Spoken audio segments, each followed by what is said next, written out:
Thank you for watching our video. Please give us a big like, subscribe to our channel for new videos every day with amazing cars. Leave us your opinion in the comment section on the video. Thank you. The Bentayga Hybrid Bentley introduced at the Geneva Auto Show is the first of its kind, but it's certainly not the last. The whole Bentley range will have an electrified option by 2025, even models like the Continental GT and the stately Mulsanne.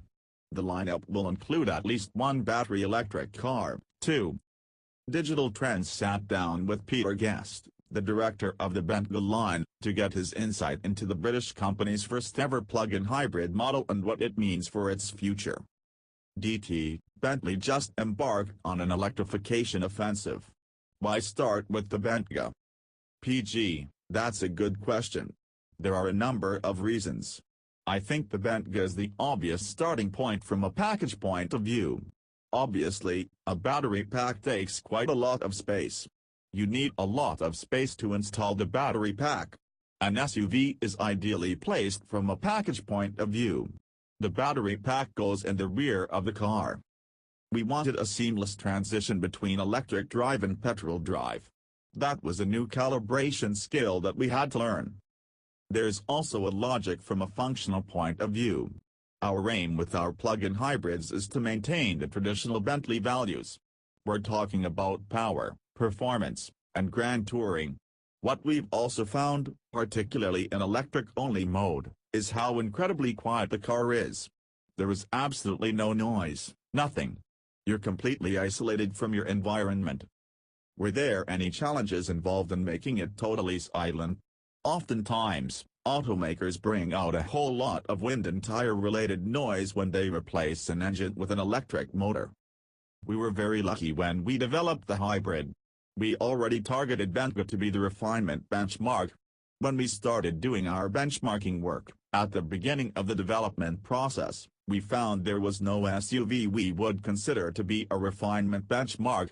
Our benchmark became the Mulsanne and the Flying Spur. So, at the start of PHEV development, we already had a very strong base.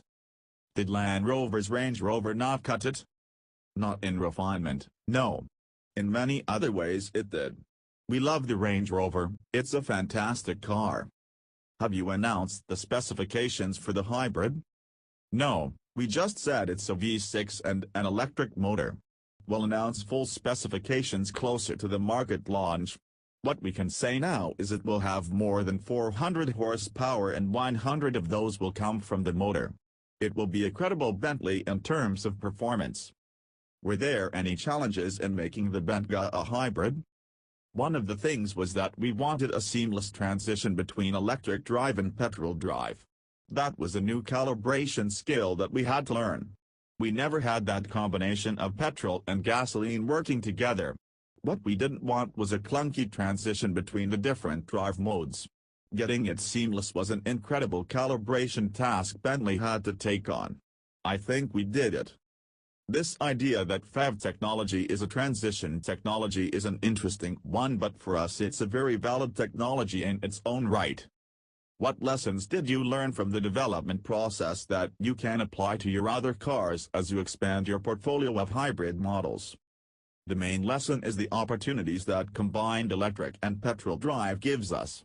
The opportunities in terms of performance, the opportunities in terms of access. This idea that PHEV technology is a transition technology is an interesting one, but for us it's a very valid technology in its own right because it makes an awful lot of sense. You can drive to the city in hybrid mode, put it in electric-only mode, and switch back to hybrid mode when you drive out of the city. It's a fantastic combination of technologies in one car. You're never going to get stuck with the plug-in hybrid.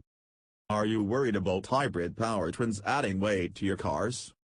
The battery pack will always be in the back. You end up with a lighter engine and a battery pack in the back. Interestingly, you also end up with a better weight distribution front to rear. Our cars are quite front biased. When you go hybrid, the car is overall heavier but not as much as people think, and it's got a better weight distribution. It gives you a more dynamic feel than you might expect. Our aim with the hybrid is not primarily performance, it's a combination of luxury, refinement, and performance. What's next for the Bentayga? We're not going to stand still.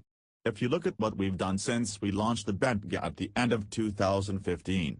We launched the diesel variant in some markets in the last year, we launched the V8 early this year, we're launching the hybrid now. We have a lot of ambition to continue the evolution and continue the development. We're still learning about the new sector that we're in. We were the first ones on the market. We did a lot of research to try and figure out exactly where we were going with it. We're getting that feedback now. We will adapt and evolve our offering as we get that feedback. We absolutely don't stand still. There will be more to come. Thank you for watching our video. Please give us a big like, subscribe to our channel for new videos every day with amazing cars. Leave us your opinion in the comment section on the video. Thank you.